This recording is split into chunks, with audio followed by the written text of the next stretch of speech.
Muy bien.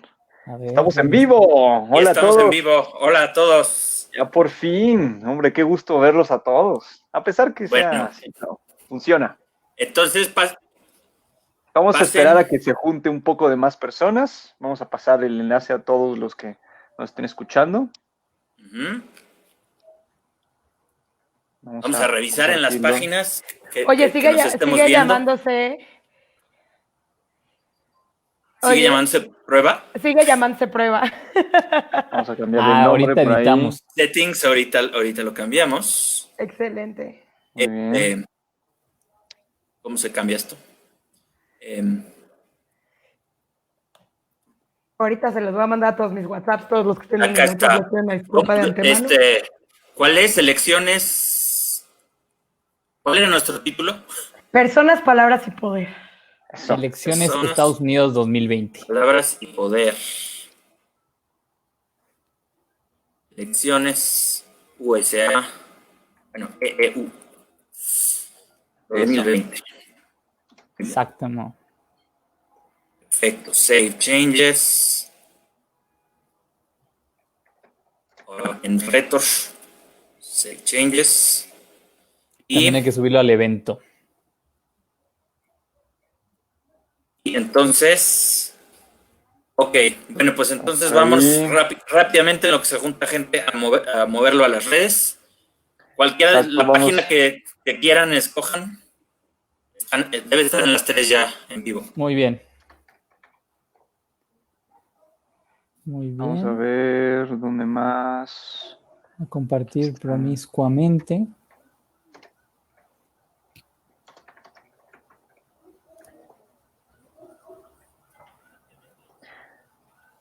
Si cuando lo comparto sigue saliendo prueba, ¿es normal? Supongo que sí, ¿no? Sí, no importa. Ya le cambié el título. Debería de servir. Maravilloso. Y por último.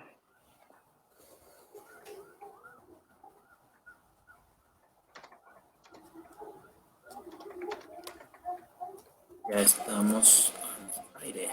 Súper. Pues bien, en lo que se reúnen más, mientras vamos saludando a todas las personas que están uniendo. Ahí estás, Enrique Macedo, gracias por unirte. Grandes amigos, alumnos, exalumnos. ¡Wow! No puedo creer, también gente de otros lados. Tengo un amigo español que anda por aquí, seguro organizó una fiesta pues muy tardía, ¿no? Entonces, maravilloso también. Son por allá las 2 de la mañana, o sea que gracias por vernos también. Listo, creo que Manchita andaba por acá y se salió, ahorita regresa. Si les parece, vamos a dar un par de minutos más y empezamos en punto de las 7:05. Aquí estás, Andrea, gracias. Disculpen, cerré el programa. Aquí soy estamos. una señora. Qué difícil es esto de la tecnología, hombre. Híjole, mano, para alguien de mi edad. Ay. Muy bien, para los que están sumándose, les vamos contando un poquito. Buen Gabriel García Yolí, el Instagram también, exacto. Enrique Siqueiros, la maravillosa Manchita, alias Andrea Ortega, y no al revés, ¿no? Y un servidor, Adán Aguilar, todos amigos, todos apasionados de este tema y todos creyendo que podemos compartir con ustedes alguna opinión que nos dé un poco de luz sobre las elecciones y también, ¿por qué no?, alguna reflexión que nos pueda servir pues para pensar también en la democracia en general. Vamos a ver qué sale por aquí. Dice el buen Enrique, juegue. Vamos a ver un minutito más. ¿Es esto de la tecnología? Y ya un poco de delay, no pasa nada. Mientras comenzamos y cada quien puede ir mostrando sus souvenirs estadounidenses que tienen por ahí. Tú al final, Enrique, porque de verdad te pasaste, pero por lo veo que Gabriel tiene su bandera orgullosa de Estados Unidos, muy bien. Pero además traías otra cosilla por ahí, ¿no? Mi bourbon. El bourbon. Porque esta es una conversación estrictamente entre amigos, entre amigos, la verdad, platónico, así que tiene que haber un lubricante social. Así es, y sobre todo para hablar de estos temas que de verdad están... necesitamos un pequeño trago. Andrea también tiene ahí a su santísima trinidad de los sátiros políticos. Stephen Colbert, Jon Stewart y John Oliver. Y el buen John Oliver, jefazo, todos ellos. Y Enrique tiene ahí algo muy interesante que también nos puede mostrar. Qué fuerte, Enrique. Un documento histórico, señoras y señores, 2016, un día después de las elecciones, comprada un chino en Washington. Por supuesto, made in China. Made in China. La ironía es deliciosa. Como debe ser. Si me preguntan a mí, yo solo tengo acá mi biografía de Lincoln, que por cierto me regaló Gabriel en un cumpleaños, entonces bueno, ahí anda. Obviamente. ¿No? Para que nos acompañe, para que ponga un poco de orden, porque así como Trump, también Lincoln hizo muchas cosas por la comunidad afroamericana, ¿no? Como bien dijo en su segundo debate. Que por lo menos tuvo la humildad de decir, desde Lincoln, nadie. Exacto.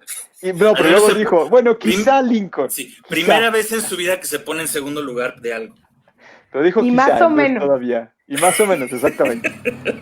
Pues bien, ya son las 7:06. Vamos a ver cómo estamos ya para dar inicio a nuestro, análisis. ¿Qué pasa? Lo comparto en... Salud, por cierto. Salud, muchachos. Salud a en todos. Instagram, que no puedo. Porque en efecto la edad me... Te juega en contra. Edad. Así pasa. No pasa nada. Estamos mayores, ya. Ya, pero hay que aceptarlo con dignidad y con... Estamos de acuerdo que estamos mayores. Sí. Hay que abrazarlo. O sea, ya han sido muchas décadas de que estábamos ahí en el jardín central de la Universidad Panamericana. No, bueno. Exactamente, cuando todavía había jardín. Cuando podía uno todavía entrar al jardín central y sentarse bajo la higuera. La higuera. Sí. Qué tiempos. Tiempos aquellos. Enrique, ¿pudimos compartirlo en el Instagram de Retor? En eso andamos. Venga. Eso es que el Instagram está un poco complicado. Sí, el Instagram es más complicado, pero bueno, ahí va saliendo. Mientras, a ver quién más nos acompaña. Nos saludamos. Yo tengo que... Venga, también ahí hay algunos alumnos. Bueno, a ver, jóvenes, esto es fuera del horario de clases, así que salud, por supuesto, ¿no? Con calma, no pasa nada, vamos a disfrutar. Muy bien, Felipe, claro, Mauricio. Bien, pues a ver, son 7:08, yo creo que ya vamos comenzando. Bienvenidos a todas, bienvenidos a todos. Muchas gracias por conectarse desde las diferentes páginas. Se preguntarán qué tiene que hacer una editorial como Alios Ventos, un programa de promoción de la ciudadanía a través de multimedia como lo es Política de a Pie, una consultoría en temas de diálogo y de soft skills como es Retor Consultores, también un proyecto tan interesante de stand-up con que tiene Manchita, Andrea Ortega. Se preguntarán qué hacemos todos aquí. Queremos compartir algunas ideas, algunas reflexiones, algunos chismes, ¿por qué no también? Para entender mejor qué pasa con las elecciones de Estados Unidos, en donde los norteamericanos van a votar por mantener a Trump o darle la vuelta y aceptar al buen Biden allá por el martes. Entonces, pues vamos a pensar un poco en esto, pero antes de comenzar con los initial remarks o opening statements que tienen nuestros compañeros, antes de eso vamos a hablar de qué es lo que hay, de dónde venimos, y venimos de antes de 2016, cuando sucedió algo muy interesante. Trump se lanzó a la candidatura por la presidencia de Estados Unidos. Si nos puedes compartir el video, Gabriel. Bueno, voy a compartirles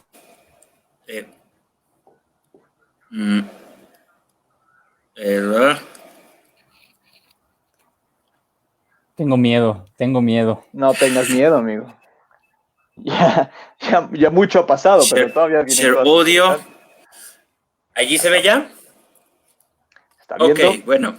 Entonces, empezamos. Donald Trump, just last week, he confirmed to the National Review that he is again considering a run in 2020. 16. Do it. Do it. Look at me.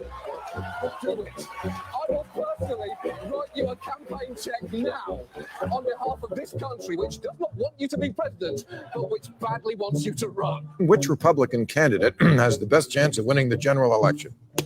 Of the declared ones, right now, Donald Trump.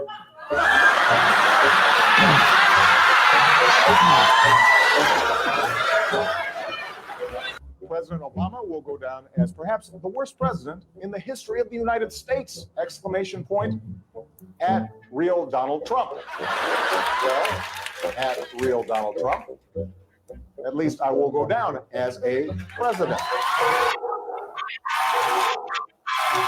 So right now we have Hillary's about 75 or an 80% favorite. We have different versions of the forecast you can look at. Poll has Hillary Clinton up by double digits nationally, 12.50 to 38 in four-way race. Clinton leading in Florida, Clinton leading in North Carolina, Clinton leading in Ohio, Clinton leading in Nevada. I could go on and on and on. I continue to believe Mr. Trump will not be president. And so right now, Mr. Trump, to answer your call for political honesty, I just want to say, you're not going to be president, all right? It's been fun. It's been great. I love you. But come on, buddy. We have a major projection right now. Donald Trump will take Ohio. That's CNN projects Donald Trump will carry the state of Florida. Huge win for Donald Trump. Donald Trump, we project, will win in Kentucky, in Indiana, with its 11 electoral votes. West Virginia, Tennessee, Mississippi, South Carolina, Alabama, North Dakota, with its 3 electoral votes, and South Dakota, Texas, Arkansas, Louisiana, the state of Montana, North Carolina, Georgia, Iowa, Utah, Wisconsin, Arizona, Kansas, with its 6 electoral votes, Nebraska with its 5 electoral votes, and Wyoming with its 3 electoral votes. Sorry to keep you waiting. Complicated business.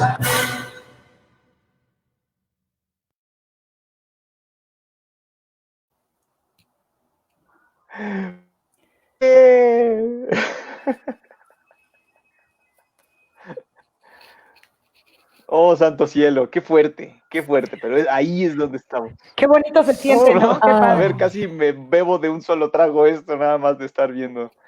Pues sí, recordando esos tiempos. Yo recuerdo que al día después de que se dio su triunfo, estaba en clase y estaba de muy mal humor, de verdad, pero a ver, fuimos testigos de algo histórico y eso es algo importante. Entonces, el día de hoy me gustaría que nuestros 3 invitados, ¿no? Yo fungiré como moderador, el buen Gabriel García Yolí, el buen Enrique Siqueiros, la buena Andrea Ortegalí.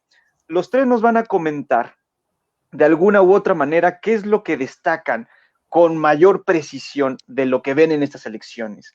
¿Qué hay de nuevo? ¿Qué es particular? Ahora bien, cada uno de ellos tendrá una perspectiva distinta y me explico.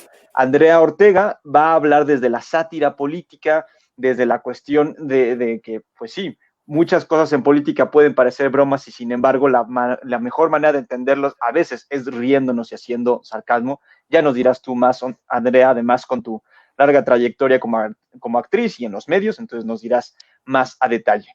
Enrique Siqueiros nos va a dar también una perspectiva desde la retórica y la filosofía, ¿no? ¿Qué es lo que está pasando allá atrás con la forma en la que se comunican los mensajes políticos, la forma en cómo también los recibe la audiencia y la relación entre ambos?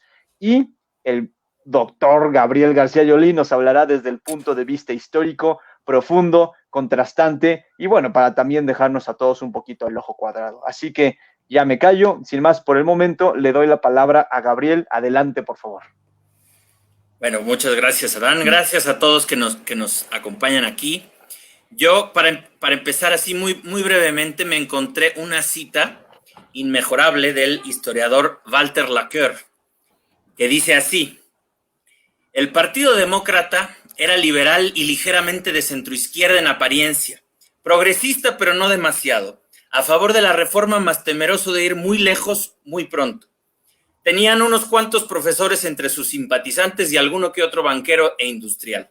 Sin embargo, para la mayoría de los académicos resultaba francamente inaceptable, porque los partidos burgueses nunca son casi por definición militantes, por lo que el Partido Demócrata era el menos militante de todos los partidos. Al centro de su impotencia, decía Walter Laqueur, se hallaba el humor activista de la generación más joven, un radicalismo no pensante y sin rumbo que prefería los gritos a los discursos y las marchas a las discusiones largas e inconclusas. Ese radicalismo bien podría dar un bandazo a la izquierda o a la derecha o a ninguna parte. Y no solo en las universidades el rechazo al sistema y sus intereses creados, camarillas y estructuras permeaban en la clase media.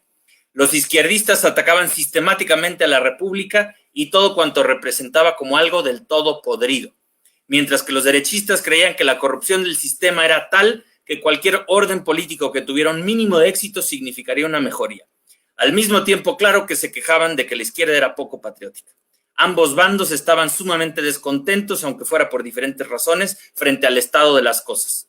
No había la más mínima disposición ni voluntad para tomar en serio los puntos de vista de los otros, mucho menos para llegar a algún acuerdo. No más que Walter Laqueur dijo eso, adivinen cuándo. Porque no estaba hablando del Partido Demócrata de Estados Unidos, estaba hablando del Deutsche Demokratische Partei en 1930. Entonces,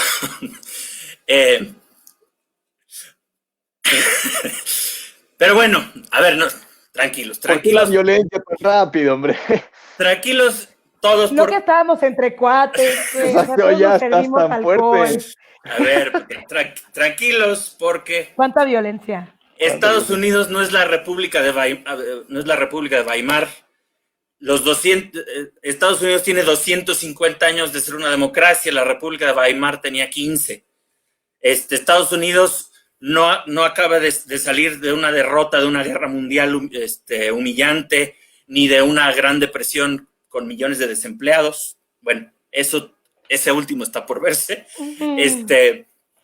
Definitivamente Donald Trump no es Adolf Hitler, ni George Biden es Ernst Thälmann, que era el caudillo del Partido Comunista alemán. Las milicias estas de white trash que vemos allí pululando por las calles de Estados Unidos no son los Freikorps alemanes, y los saqueos que hemos visto en ciudades de Estados Unidos tampoco son los Rotfront Kämpferbund, que eran las milicias comunistas. Kenosha y Portland no son Berlín y no son Múnich, así que bueno, la historia no se repite, pero rima. Y estas analogías son importantes, no tanto para hacer comparaciones facilonas, creo yo, sino para ir rastreando estas rimas, estos paralelismos con el pasado, porque son herramientas de diagnóstico muy importantes, porque ¿qué sí tenía la República de Weimar? Que Estados Unidos, si no tiene ahorita, parece estar encaminado cada vez más hacia allá. Pues un sistema disfuncional y como no funciona, cada vez pierde legitimidad, que tiene narrativas divergentes sobre cuál es el problema, o incluso ya los mitos fundacionales se empiezan a separar. Ya cada vez hay menos presupuestos en común de este lugar común de es mucho más lo que nos une que lo que nos divide. Pues si siguen las cosas como van, eso está por verse. Y ciertamente cada vez hay un mayor encono entre los bandos. En la Alemania de Weimar los comunistas acusaban de fascistas a todos los que estaban a la derecha del Partido Comunista, es decir, a los socialistas, a los socialdemócratas, y a los centristas, y de allí para todos los demás. O sea, todos eran fascistas y por lo tanto todos había que destruirlos igual. Y la derecha alemana, tanto la conservadora, la monárquica, los militares, como la derecha revolucionaria, los nazis, la extrema derecha, detestaba por igual y ponía en el mismo saco a los intelectuales, a los artistas, a los liberales, a los socialdemócratas, al partido centrista católico y por supuesto a los comunistas. Entonces, eso que dice Walter Laqueur de no había la más mínima disposición ni voluntad para tomar en serio los puntos de vista de los otros, muchísimo menos para llegar a un acuerdo mínimo y resolver los problemas que son los que están en la raíz de toda esta crisis de legitimidad y de disfuncionalidad, pues en el fondo es el verdadero problema. Y esto lo estamos viendo no nada más en Estados Unidos, sino en muchos otros países. Ciertamente, muchas de las cosas que digamos aquí sobre Estados Unidos, pues el reflejo es prácticamente imposible de no hacerlo. Oye, te lo digo, Trump, para que lo entiendas, Andrés Manuel, o Jair, o Boris, o Emanuel, o etcétera. Inserte aquí su líder político. Y creo que quizá esa es de las cosas más importantes que tenemos que discutir a propósito de estas elecciones pues importantísimas que serán el próximo martes. Así es, Gabriel. Yo creo que esto, de hecho, es algo histórico también por lo que mencionas, no solo por lo que está en juego, sino por el significado y la relevancia en el ámbito mundial, en el contexto en el que nos encontramos. Ahora bien, mucho de lo que está sucediendo en la presente elección estadounidense, algunos lo califican de broma, algunos lo califican de espectáculo, de show. ¿Qué nos puede decir la sátira política? Sobre todo con el propósito de entender mejor qué es lo que está sucediendo. Andrea, cuéntanos. Muchas gracias, Adán. Pues mira, no es que la sátira nos esté diciendo nada nuevo. La sátira lo que hace es darle una perspectiva mucho más potable a la cantidad de información abrumadora que hay alrededor de esta elección, y no nada más desde esta, sino que la sátira política y la comedia sí han visto un cambio radical desde esa vez que bajó Donald Trump las escaleras y anunció esa escalera eléctrica y anunció su candidatura, su precandidatura en ese entonces, hasta hoy, 4 días antes de la que es probablemente la elección más importante de la historia de Estados Unidos moderna. La principal problemática, creo, que hay en el papel de la sátira hoy en día es más que el crafting, más que la creación de la sátira y más que la escritura de la comedia, está más bien en los públicos. Es decir, la nación está tan dividida que lo que está sucediendo con la comedia es que toda esta gente que está aquí y Saturday Night Live y los columnistas de sátira de el New Yorker y del New York Times y de The Onion y tal, están haciendo esta expresión anglosajona muy clara que es they're preaching to the choir. Le están hablando a gente que ya están de acuerdo con ellos. Entonces difícilmente la sátira está cumpliendo una chamba de cambiar opiniones políticas, sino nada más está reforzando esta división que ya existe. Eso no quiere decir que no sea muy entretenido para nosotros los progres. Estoy hablando específicamente de Enrique y de mí. Jamás insultaría a Yoli llamándole progre, pero que lo disfrutamos un montón, ¿no? Y porque es una cosa que nos reafirma y que pues desde luego hay un sesgo muy claro entre la comedia hacia la izquierda. Por lo general los comediantes son de un corte mucho más liberal. No se puede esperar otra cosa de ellos, o sea, esperar objetividad dentro de la comedia política en Estados Unidos es una estupidez. Hay gente que lo hace, pero es una estupidez. El problema es justamente el sesgo de públicos. Platicaremos más adelante qué es lo que está haciendo la gente del otro lado del pasillo, porque ese sosiego que encontramos nosotros en la comedia, el otro lado del pasillo lo está encontrando en una cosa más peligrosa, que son las teorías de conspiración. Ah, exactamente. Tienes que hablarnos más de ello porque de verdad que también en esta elección particularmente esto ha salido muchísimo. Retomo lo que dices, fíjate, es interesante porque la comedia igual y ya no nos está ayudando a tomar decisiones, pero sí nos ayuda a masticar la información. Aquí también en México han surgido algunos comediantes que nos ayudan a entender las noticias de manera, pues quizá más ligera, como dices, más potable. Y bueno, obviamente viene con un sesgo, pero también viene con una adecuación a las audiencias. hoy consumimos información de manera distinta. Hoy las audiencias son distintas y también los proyectos políticos y su promoción tiene que ser distinta. Así que ahora sí que, Enrique, si quieres darnos un poco de luz conforme a esto, conforme a tu perspectiva desde la retórica y desde la filosofía, ¿cómo estamos entendiendo esta elección?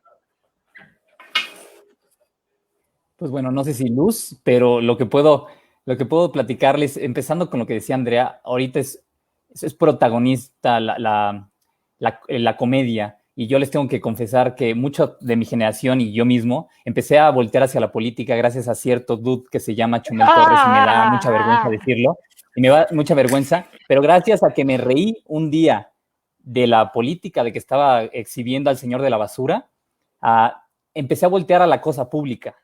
Y bueno, y hay que aceptar nuestro humilde origen. Pero lo que les quiero platicar el día de hoy es una historia. ¿Qué es el sueño americano? El sueño americano es vivir en una tierra donde la libertad, donde el trabajo duro, puedes lograr lo que te propones. Y así fue. Pero en los años 70 vino China y nos quitó los trabajos. Los migrantes trajeron al crimen a las calles y la élite quitó los lugares en las universidades. Se corrompió el statu quo y el ciudadano de a pie estadounidense despertó abruptamente del sueño americano. No hay seguridad, ni libertad, ni oportunidades en esa tierra. Pero llegó un jugador astuto como serpiente y se abrió paso con engaños y forcejeos, aprovechando los huecos que dejó este escenario corrupto, y venció a la malvada élite y dio esperanza a la clase apestada, the basket of deplorables, los trabajadores. Bueno, ¿por qué dibujo esta caricatura y por qué cuento una historia? Porque las elecciones del 2016 nos recordaron algo que se sabía antes, pero que se olvidó, que los ciudadanos promedio, los que nos interesan, por ejemplo, en política de a pie, somos animales súper simples y con una capacidad cognitiva, intelectual muy disminuida. No sabemos qué hacer con grandes datos aislados y grandes cantidades de información. No sabemos dónde ponerla, no sabemos qué hacer con ella. No sabemos, lo que nos mueven a nosotros son las historias, con las que podemos empatizar, con las que podemos conectar, las que generan placer y dolor. Somos animales bien sencillos. Y en política de a pie nos gusta poner atención en ese votante promedio que somos nosotros y que somos el votante promedio norteamericano, que es masificado, que somos masificados, que somos medianos. Entonces, yo quiero leer a los candidatos, a Biden y a Trump, con sus narrativas, no tanto con los datos duros porque no les sirven al ciudadano promedio. Y eso aprendieron Estados Unidos en el 2016. Y para eso, para leer a los candidatos, voy a volver a una estructura bien sencilla que planteó el viejo Aristóteles hace más de 2300 años en su famoso libro La Poética. Lo que hace Aristóteles es decir, las historias se escriben así. ¿Qué historias? Para él, las tragedias. Y entonces divide al menos tres cosas: el argumento, la emotividad y la credibilidad. Y aquí en Rhetor le agregamos la pertinencia. Bueno, muy rápido. Logos. ¿Cuál es el argumento del trumpismo? La defensa del orden y la ley, sobre todo frente a todos estos movimientos como, que fueron muy violentos en las calles. La segunda enmienda, poder proteger y poseer una arma, y yo protegerme incluso del gobierno. La lucha contra el aborto, que lo usó como bandera, y la protección contra naciones extranjeras. Ese es el trumpismo en una idea. Ahí les va el pueblo norteamericano. Una idea muy sencilla. ¿Quién es Biden en su logos, en su argumento? No es Trump. Es una gran idea porque es muy económica y es lo contrario Biden a Trump. Es decente y es empático. Pasamos a la segunda parte, a la emotividad, que llamaba Aristóteles el pathos. Trump, al ser un bully, conecta afectivamente con todos los ciudadanos enojados, desempleados, asustados por la inseguridad. Entonces, me conecto contigo porque tú me vas a proteger porque eres un bully. Biden, en cambio, su simpatía y su armonía conecta con la gente que está harta del heavy metal, que es Trump, yendo a la lucha libre y saltando de las cuerdas. Y espera a la gente una música un poquito más sencilla, suave. Entonces, esa es la emotividad que está buscando Biden. Credibilidad, es el tercer punto que nos pone Aristóteles. Ayer, Trump era el bully del anti-establishment frente a la desigualdad, el elitismo, la falta de oportunidades del estilo de vida americano. Pero hoy tiene otra credibilidad. Es el presidente. tiene la potestas, tiene la fuerza del poder institucional por ser el presidente de la democracia constitucional más vieja de todos los tiempos y además Commander in Chief. Hoy esa es su credibilidad y se la ganó por democracia. Y Biden es un hombre de clase trabajadora que tiene la credibilidad que ha sufrido no solamente lo que es venir de abajo, sino que también sabemos que desgraciadamente su esposa y su hija murió en un accidente automovilístico y su hijo, uno de sus hijos murió de cáncer. Entonces es un hombre que viene desde abajo golpeando y que conecta con toda la clase trabajadora porque él ha sufrido en carne propia los azares de la vida.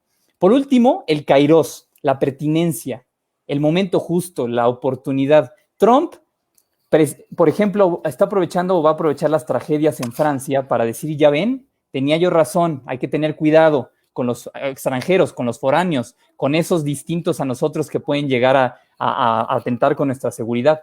Pero en este caso, hoy siglo XXI, la pandemia le jugó completamente en contra, ya lo hablaremos, simplemente porque Estados Unidos es el país con más fallecidos en el mundo. Y ahí, en la pertinencia, es donde Biden puede ser la alternativa de Trump, el regreso de un establishment moderado, la empatía y la decencia, el cansancio del escándalo. Entonces, eso es una pequeña lectura retórica que quiero poner sobre la mesa para platicar más adelante. Pero ese es, el ciudadano promedio solo puede captar muy poquitas ideas y metidas en una narrativa. Y eso es lo que hay. Eso. Así es. Sí, como dices, Enrique, creo que estas elecciones justo retoman la presencia y la profundidad de las narrativas personales, ¿no? De hecho, es curioso, ahora en el segundo debate, por ejemplo, Biden en su closing statement, él decía, "What's on the ballot here is the character of the country." Como que haciendo referencia a ver, de lo que nos estamos jugando es la votación entre personas, entre qué tamaño tienes tú, qué tamaño tengo yo, qué carácter es y qué carácter queremos para nuestra nación. Eso es más o menos lo que comentaban. Aquí por eso me gustaría preguntarles, y ahora sí abro debate, la pregunta es para todos, ¿nos podrían dar algún tipo de cercanía, de reflexión en cuanto a la relación persona y proyecto político? Creo que estas elecciones, y ya me corregirán si me equivoco, estas elecciones están poniendo todavía más en relevancia la importancia del individuo que concreta un proyecto político. Quizá en otras ocasiones, en otras elecciones y quizá también en otros países, pues votas por una persona, pero por ejemplo en una democracia parlamentaria, el candidato pues más bien viene desde un partido, entonces estás votando al partido. Sin embargo, aquí estás votando por una persona. Entonces, ¿qué comentario tienen acerca de esta relación persona y proyecto político? Tira. No, basta, Andrea. Pues muy por encimita, y qué bueno que me dejaste hablar a mí primero, porque no me atrevería a seguir a Yoli, pero creo que los demócratas por primera vez se dieron cuenta después del desastroso 2016 y del trágico 2016, que esta es una elección que no se trata de policy. Los demócratas son unos tetazos, y entonces, y es una cosa que es común a los liberales en todo el mundo.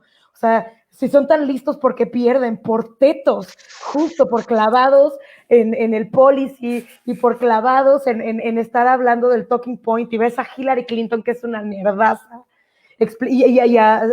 ¿sabes?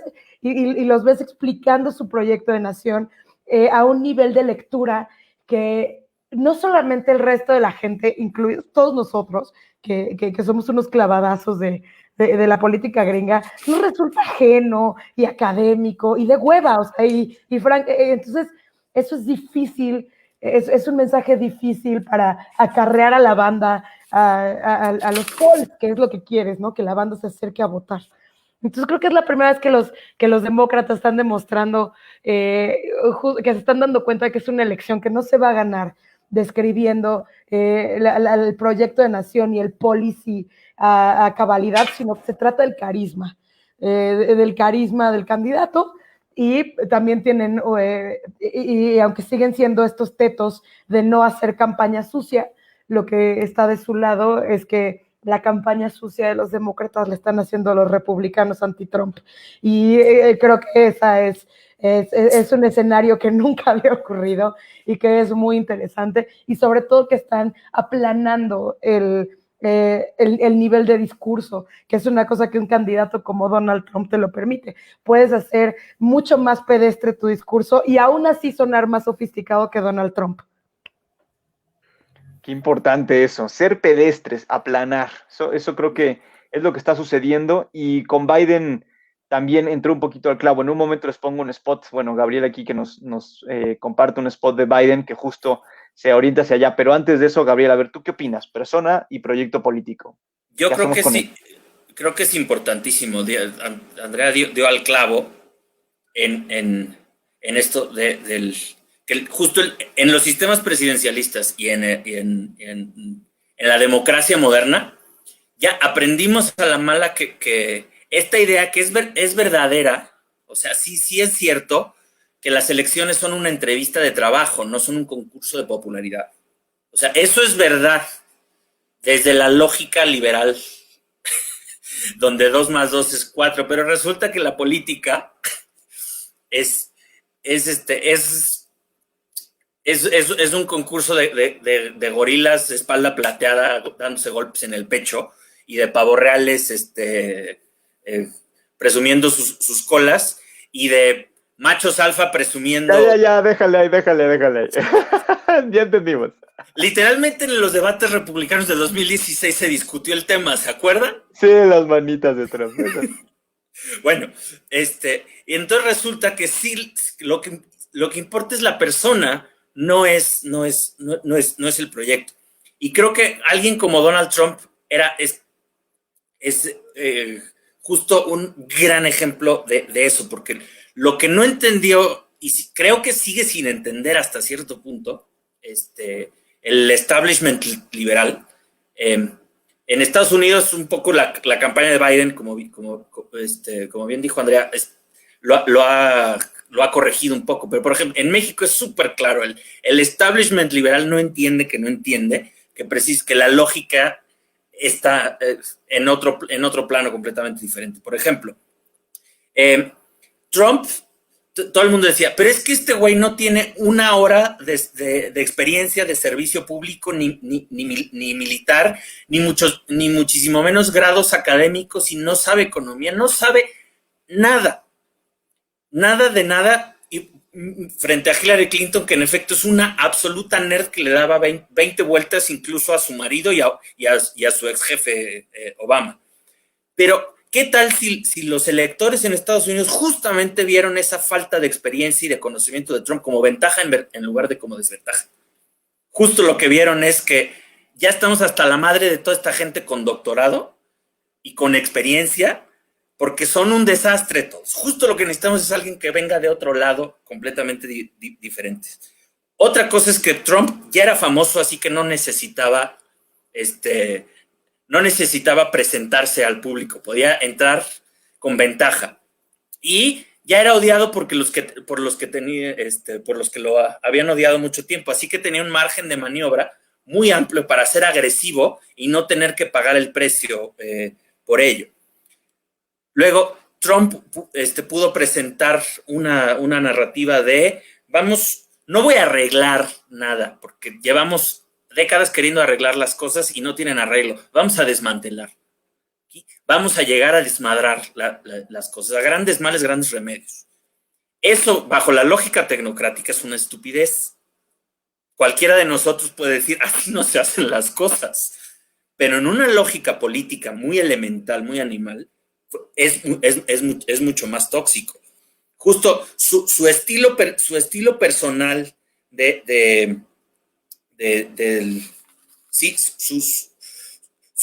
todos sus bancarrotas, los productos basura, los litigios interminables, sus escándalos de todo tipo, incluidos sexuales del peor tipo, su crueldad gratuita, la crudeza de su lenguaje, sus desplantes, incluso eran vistos como algo auténtico Bueno, pero este güey es un empresario privado y así es, está bien. El problema son los vicios públicos de los políticos, que los políticos siempre se suben en un pedestal de superioridad moral y de decencia, que en la práctica no es verdad. Y ahí están todos los escándalos de los Clinton. Así que el público, que no es tonto, los deplorables no son tontos, claramente se dan cuenta de quién es Trump, pero dicen, pero este güey con toda su mierda es más auténtico que estos hipócritas de acá. Y otra cosa de Trump es que justo cuando se pone a insultar a los otros, a los políticos, los baja al terreno, al lodazal, y entonces los políticos se tienen que bajar a un terreno donde no están acostumbrados a pelear, y entonces se bajan de su pedestal moral al otro terreno, y entonces se los demuestra que son unos hipócritas, y que en el fondo sacan el cobre de, ya ves, su pedestal moral, en el fondo son estos clasistas que creen que el pueblo americano de a pie son unos deplorables. Entonces, es insostenible, justo. Es insostenible. Y entonces este discurso de desmantelar y no arreglar se ve como subversión, como revolución. La toxicidad del personaje Donald Trump se ve como una quimioterapia. Sí, es tóxico como una quimioterapia, pero es justo lo que necesitamos. Así de, vamos a reventar esto porque ya. Y entonces, además es un contragolpe, así es, darles es un golpe bajo a toda la ortodoxia del establishment liberal. Y ahí entran el viejo partido republicano de los Bush, y del libre comercio y de las intervenciones militares, y por supuesto viene Silicon Valley, y viene Hollywood, y vienen los medios, y vienen los comediantes, y viene el New York Times, y viene el Washington Post, y toda esta élite educada, que en esta lógica de que las cosas se hacen así porque 2 más 2 es 4, que sí, pues resulta que muchas de las cosas que se daban por sentadas en la agenda política llevaban mucho tiempo lastimando a mucha gente, o mucha gente que simple y sencillamente no está de acuerdo. Mucha gente que legítimamente, a lo mejor nosotros no estamos de acuerdo por razones más sofisticadas, pero mucha gente estaba legítimamente en desacuerdo en que el país iba muy rápido, estaba cambiando muy radicalmente, muy rápido en muchas cosas que a mucha gente simple y sencillamente no le gusta. Y entonces Trump es pues al que no quiere caldo 2 tazas. Ahí les va. Quieren jugar, llevan 20 años recetándonos las mismas chingaderas, pues ahí les va la venganza. Y entonces, pues por eso Donald Trump y personajes similares que tienen exactamente ese mismo, juegan con esa misma ilógica. Algunos que conocemos por ahí. Pues es que se escapan completamente a las críticas. Pero es que el señor no sabe hablar, es que no sabe esto, es que sale con la bragueta abajo. Les vale madres, esa es su fortaleza, justo esa es su fortaleza. Pues sí, entonces, esa es la nueva retórica, esa es los tamaños de la persona, tal cual, ¿no? Entonces, a ver, conectando con algo que quería comentarles, de hablar de la nueva retórica de la política de Estados Unidos, Enrique, a ver, ¿desde dónde entendemos esto? O sea, tú hablabas del ethos, ¿no? De la credibilidad de la persona como tal, incluso de la autoritas, ¿no? Entonces, ¿cómo ubicamos cuando de hecho hay una persona que justo le da la vuelta totalmente y luego otro que quiere competirle desde un ring totalmente distinto al que existía anteriormente, ¿no? Sí, la cosa es medir, y hoy es más difícil medir las aguas para ver si lo que se necesita es esta continuidad y que Trump siga con lo mismo, porque si nos damos cuenta, Trump está siguiendo con su visión de empresario, busca un empresario muy básico, ¿no? Busca una mentalidad económica muy primitiva, negociación agresiva para generar riqueza en el corto plazo. Y de hecho le estaba saliendo hasta la pandemia. Ahora, cuando digo le estaba saliendo, otra vez, el votante promedio no va a saber los índices de desempleo en tales zonas. No, simplemente se va a sentir representado y va a decir, seguramente vamos a estar mejor en 3, 4, 5 años. Él no necesita el dato duro, pero la pandemia sí le arrojó un golpe de unas dimensiones que el votante promedio puede entender. Y del lado de Biden, se busca con su proyecto Persona rescatar el espíritu liberal, ¿no? El espíritu de la diversidad, de la inclusión, de la empatía, y tiene el gran, parece que es lo que quiere rescatar porque es lo que tiene la gente como contrario a Trump. La gente, vemos el mundo en blanco y negro. Si Trump es el que está en contra de la inclusión, que es agresivo, ponemos el lado contrario como si fuera contradictorio completamente, aunque de hecho sabemos que Biden es de centro, ni siquiera es tan de izquierda, pero bueno. Lo que sí tiene Biden, y con esto cierro este comentario, nuestro amigo Bernie, es el halo de haber trabajado con Obama. Entonces está cubierto de un halo que lo protege y que le da un punch impresionante si el termómetro social está cansado de Trump. Pero eso es lo que todavía es bien difícil diagnosticar. Ya veremos si con las tecnologías de la información actuales, ahorita hablamos de eso, se puede tener un termómetro más preciso. Porque además también con esto que refieres del halo de Obama, ¿no? El halo de hope alrededor de Biden, bueno, también eso es mucho de lo que ha contenido la campaña en contra de Biden, de tú estuviste con Obama y entonces todos los errores de Obama son tuyos, ¿no? O al menos así se le maneja también, ¿no? Durante Entonces, 50 años no has hecho nada, porque 47 años. Exacto, 47 años sin hacer nada y cuando fuiste vicepresidente la culpa es del otro, o sea. Su primera campaña fue en 1987, o sea, aquí nacimos muchos en el 86. Todos. Qué fuerte. Todos. Mira, qué bonita generación tan criticona nos salió, ¿eh? Muy bien. Pues ese señor ya estaba corriendo el presidente cuando nosotros estábamos todavía mamando. Qué fuerte. Ya no entres tanto a detalle. Hablando de saludos a nuestros familiares y amigos, un saludo rapidísimo aquí al buen Coco, que anda por aquí, Ricardo Ticó y Mauricio Ticó. Gracias, Felipe, también. Pedro Riverol, queridos alumnos, Emilio y Sergio, muchas gracias. También Ana Paula, aquí andas por acá, Jesús Bernal, Lorena Fernández y Enrique Siqueiros también nos saludan, así que cuidado con su boquita, pues. Ana Paula Linas, muchísimas gracias por tu apoyo, que andas por acá también escuchándonos. Pues gracias a todos por los que están acá de chismosos con lo que estamos comentando. Ya llegamos a un punto en donde nos estamos enfocando concretamente a campañas. Me gustaría, Gabriel, a ver si puedes... bueno, antes de eso, Andrea, por favor. Yo quiero agregar algo a esta última pregunta. Sí. Justo los dos hablaron de lo atractivo que es ser un candidato anti-establishment. Y solamente se mencionó, pero no se habló más de Bernie. Bernie Sanders es un candidato que, a ver... El gemelo bueno de Trump. Correcto. O sea, dentro del contexto estadounidense, bueno, es lo más rojo del mundo. El gemelo Bernie zurdo. No es de izquierda. O sea, Bernie, sí es de izquierda, pero no es una izquierda radical como la que pintan a la que le temen los gringos, ¿no? O sea, es un social cristiano europeo. Sí, como Merkel. Sí, 100%. O sea, dentro de las democracias europeas, así, en donde de pronto las votaciones son, vas a votar por el socialista o por el más socialista, Bernie es solo el socialista. Entonces, o sea, vamos a calmarnos con lo rojo que es Bernie. Vamos a calmarnos. Sí. Pero lo que es interesante de Bernie es que justamente también es single message, igual que Trump.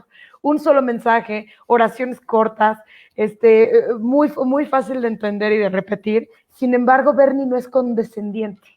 Y eso es una cosa que lo hace muy atractivo a la banda anti-establishment, que al final también ocurrió un fenómeno muy interesante, que es que mucha de la gente que iba a votar por Bernie Sanders por ser anti-establishment, en vez de votar por Hillary Clinton, por tirarle a una cosa más liberal, les ganó el anti-establishment y se fueron a votar por Trump. Claro. Entonces, claro. Es una cosa que considerar, ¿no? O sea, que de pronto juega mucho más qué tan alineado estás con el Washington establishment que qué tan a la izquierda o a la derecha bateas. Sí, cada quien toma el ritmo que quiere bailar y entonces te vas de un péndulo hacia otro, dependiendo la categoría, justamente. Pero no sé si tengas por ahí, Gabriel, el spot de Biden para compartirlo y ya concretarnos a las campañas y a lo que está surgiendo de nuevo en ellas. Exactamente. Lo que hizo al final, a ver, vamos a ver. Que creo que es un spot completamente tradicional, lo más gringo que hay, pero en 2020, frente a Trump, suena así como que le dieron, creo yo, a ver ustedes qué piensan, le dieron al clavo. Vamos a escucharla. Vamos a ver. Vaya, hasta la voz, pueden escuchar a los que nos están oyendo, la voz del narrador es la que se usa en casi todos los spots publicitarios de campañas estadounidenses. Entonces vamos a escuchar. ¿Ya lo ven? Lo vemos. ¿Se ve bien la pantalla? Ok. Sí.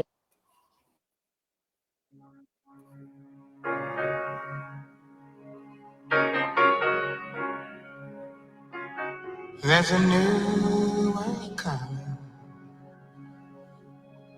and it's just around the bend. It's time for America to get back up. There's a brand new morning. We can build a more perfect union that belongs to you and me. The days of divisiveness Yes, a new world will soon be over. That belongs to you and me. Let's get back up. Yes, a new world. We're decent, we're brave, we're resilient people. Coming in peace. We can't believe it yet. Coming in love. I'm Joe Biden, and I approve this message. Perdón, me equivoqué de anuncio, pero no importa, ponemos el otro. También vamos a poner el otro, sí nos da tiempo. Ponemos el otro, al cabo son cortitos. Y para que vayan viendo el tono. Es un poco injusto, Sí, pero bueno, de todo sabemos mucho y su video luchando en la WWE ya es suficiente, o sea, ya se nos quedó en la cabeza todo, lo tenemos presente. Vamos a ver un poco de Biden. ¿Injusto por qué? No, bueno, a ver, hay que darle... ¿Compite contra eso? ¿Compite contra alguien en las luchas? No se puede. Vamos a escuchar. Bueno, ahí va. Saluda la bandera que tienes atrás. There is only one America. No Democratic rivers. No Republican mountains. Just this great land. And all that's possible on it. With a fresh start. Cures we can find. Futures we can shape. Work to reward. Dignity to protect. There is so much we can do if we choose to take on problems and not each other. And choose a president who brings out our best. Joe Biden doesn't need everyone in this country to always agree. Just to agree we all love this country. And go from there. I'm Joe Biden, and I approve this message. Híjole, premios al creativo, ¿eh? Muy bien. I would also approve that message. ¡Wow! Está súper bien hecho. O sea, esa versión en español, ese pianito así, infantil, así. La lagrimita. La lagrimita con el Star Spangled Banner. O sea, muy bien. ¿Sabes qué? Faltaron minorías asiáticas, pero fuera de eso, le dieron a todos así, de check todo. Hacia cada uno agarró, exactamente. Sí. Es que, a ver, ya Sí. casi entras a tu Facebook, ves a los que se estén quejando y ya tienes tu guión de un buen spot publicitario, se acabó, ¿no? Es fuerte, pero bueno, hay que escuchar, eso es importante también. Es que no puedes llegarle a una campaña tan agresiva como la de Trump si no es con el sentimentalismo. O sea, vamos, si tienes así un círculo en donde están así como los opuestos de cómo contrarrestas un mensaje con otro, pues violencia y agresividad lo vas a con sentimentalismo y, o sea, creo que la frase que además usan en los dos es vote for decency. Exacto. Y esa cosa de la decencia, más que porque sea un güey decente, es porque va a ser un güey aburrido. y nos surge un güey aburrido. O sea, por necesitamos favor. que las noticias no sean tan adictivas, porque estamos agotados. O sea, llevamos 5 años escuchando de este cabrón todos los días. O sea, yo todo el tiempo estoy pensando en él. O sea, pienso bueno, más sí, en ya. Donald Trump que en cualquier otra persona. O sea, pienso más en Donald Trump que en mi ex güey. O sea, ya. Se ha metido demasiado en nuestras casas. Estoy Eso es cierto. harta, güey. Eso es cierto. Deja, subo un comentario porque eso lo voy a... muy Lo bien. va a poner ahí. Oye, puso en peligro mi es matrimonio. que esa fue la apuesta. La apuesta fue darle la vuelta completa porque se daba cuenta que no podías competir de manera... La lógica del lomo plateado con Trump no se puede. Además, Biden, pues, perdón por decirlo, pero lo vieron en el segundo debate, la manera en que llega, camina con mucho cuidado, enfrenta a Trump, pero se mueve con una dificultad. Que se puede romper, güey. Entonces no puede competir con testosterona contra Trump. Y si lo sabe, y qué Con bueno. Stamina. Con stamina, no puede. Así que, pues bueno, cada quien con lo suyo. Ahora, a mí me gustaría preguntarles algo que creo que se deriva muy bien de esto, porque ya estamos viendo estilos distintos que al parecer lo que no sucedió con Hillary sí está sucediendo con Biden, un estilo de retórica política que contrarresta, digamos, ¿no? Entonces no es fuego contra fuego, sino fuego con agua, y entonces, pues bueno, hay, digamos, un dinamismo distinto. Ahora, me gustaría escuchar su opinión acerca de la retórica de la división social, porque si nos fijamos, algo que, en mi parecer, y creo que varios analistas están de acuerdo en ello, el ambiente político internacional y concretamente estadounidense tiene muy clara la división de las personas y ahí se suman, ya sea para, bueno, sí estamos divididos y que los que me apoyen todavía más, o quiero romper esa división. Pero la división política y la polarización social es tema, vaya, tan es tema que hasta ciertos personajes han escrito al respecto, hay una encíclica que habla al respecto, analistas políticos dicen, ¿y ahora qué? Aquí en México todo mundo es, bueno, nos peleamos, pero ¿cómo le hacemos para subsanar eso? ¿Qué opiniones les merece esta idea de la polarización? UP, patrocínanos. Bien.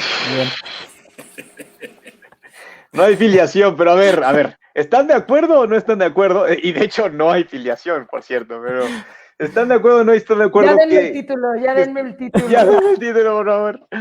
Que hay golpes y entonces hoy las campañas políticas son o aprovecho esas divisiones o trato de subsanarlas de alguna manera, pero no puedes ignorar el hecho de la división, ¿no? Eso es cierto. Entonces, por ejemplo, Andrea, tú querías mencionar alguna idea de lo que están haciendo del otro lado de la calle. A ver, ¿qué es eso que están haciendo? Pues es muy interesante. Justo lo que hablaba hace ratito, que el sosiego que encontramos nosotros en la comedia, que es decir, te avientas una closer look de Seth Meyers, que por cierto, ningún pundit de la televisión está, o sea, ninguna figura que opine en la televisión, en cable news, está tan a la izquierda y está tan radicalizado como Seth Meyers. Y Seth Meyers tiene un segmento informativo tremendo que le compite a cualquier OPED de cualquier otro medio que se llama Closer Look y lo saca todos los días. Entonces, ver a Closer Look para alguien que está de este lado del pasillo, pues es muy reconfortante. Estás viendo, y es lo que sucede en general con las opiniones en los diarios, ¿no? O sea, desde siempre. O sea, ver a alguien que te reafirme tu opinión y te dé talking points para que después los repitas. Lo que está sucediendo del otro lado es que como las derechas no tienen sentido del humor, lo que están haciendo para encontrar sosiego y para encontrar reafirmación en sus creencias son las teorías de conspiración. Y entonces por eso tenemos pues sí, el ascenso de entidades como QAnon, que han movido teorías de conspiración desde el Pizzagate, que se trata de que los Clinton están traficando niños pequeños a partir, con base en una pizzería de Washington, D.C., en donde hacen muchísimos eventos de caridad. O sea, desde ahí hasta decir que Donald Trump es la segunda venida de Jesucristo, o sea, esto es una cosa que la gente te dice with a straight face, o sea, son cosas que la banda se está creyendo. Jesus, Trump and Guns. Jesus, Trump and Guns, ¿no? Y que de verdad es un enviado de Jesucristo y que sí es, o sea, ¿sabes? O sea, que sí es así un indicador de que ahí viene el rapture y la parucía y es así el salvador del fin del mundo. O sea, eso es una cosa que es muy cabrona, a ver, a eso parece inofensivo. Sin embargo, dentro de ese mismo paraguas está el COVID, es desde no es real hasta no es tan grave, hasta es un intento de asesinato por parte del gobierno chino porque ya le dio a Trump, hasta, ¿sabes? O sea, cosas que sí ya empiezan a ser peligrosas, porque de parte de estas teorías de conspiración que no nada más es que existan en el internet y se queden en Reddit, sino que Trump ha empujado a lo largo de su carrera política, ha empujado y ha hablado de 28 teorías de conspiración, todas comprobadas ser falsas, dentro de sus discursos, entre ellas al principio el tema de no usar mascarillas, y por eso tiene sobre sus hombros 200,000 muertes por COVID. Entonces, es muy entretenida la teoría de conspiración, nos encanta la teoría de conspiración, pero desafortunadamente las explicaciones de cosas tan cotidianas no son así de interesantes. O sea, los Clinton no tienen un círculo de tráfico de menores, son culpables de crímenes muy graves, pero mucho más aburridos, ¿no? O sea, desvíos de fondos y la Clinton Foundation y cosas de lana y que no son tan interesantes y no son tan entretenidas.